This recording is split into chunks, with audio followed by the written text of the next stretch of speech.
Hello guys, good day everyone.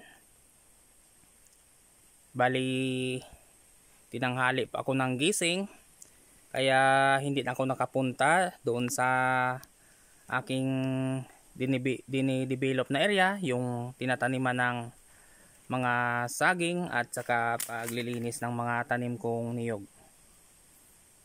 Dahil sa tinanghali pa ako gumising, siguro sa pagod, pagkatapos kong magluto at saka kumain ay natulog ako. Yun nga lang ay tinanghali ako gumising, kaya pagising ko ay nandito na lang ako nag-ikot sa mga tanim kong saging na malapit sa bahay. So ito na po yung mga tanim kong latundan. Napakataba. At kailangan ay ma-maintain na yung dahon para maganda naman tingnan pag makuha yung mga patay na dahon.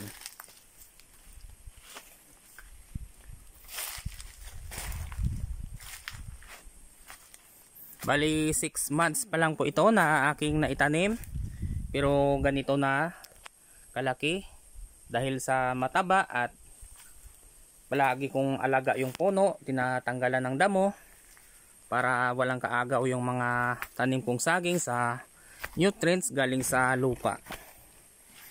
Ito kailangan na tanggalin to. Siguro ay dito bukas ako mag-trim ng mga dahon para maganda tingnan.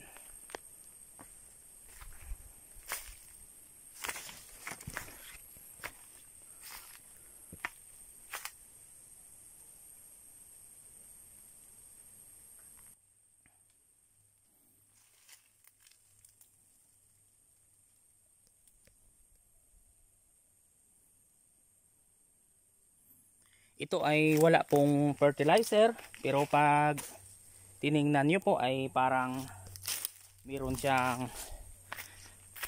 fertilizer dahil po sa alaga ko yung mga puno, malinis, walang damo, ay ganito po yung mga resulta ng aking tanim na saging.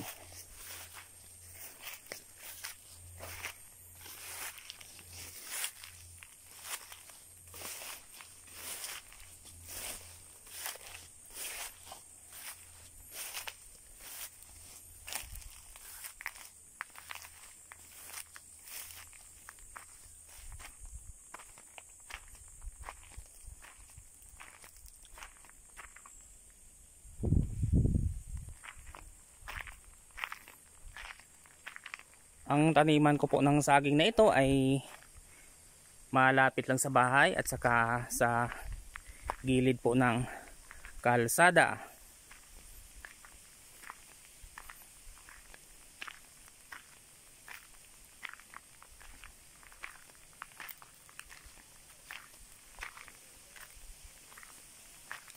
So nakakawala talaga ng pagod pag mga pagod ka tapos mag-ikot-ikot ka sa mga pananim, ay nakakawala talaga ng stress.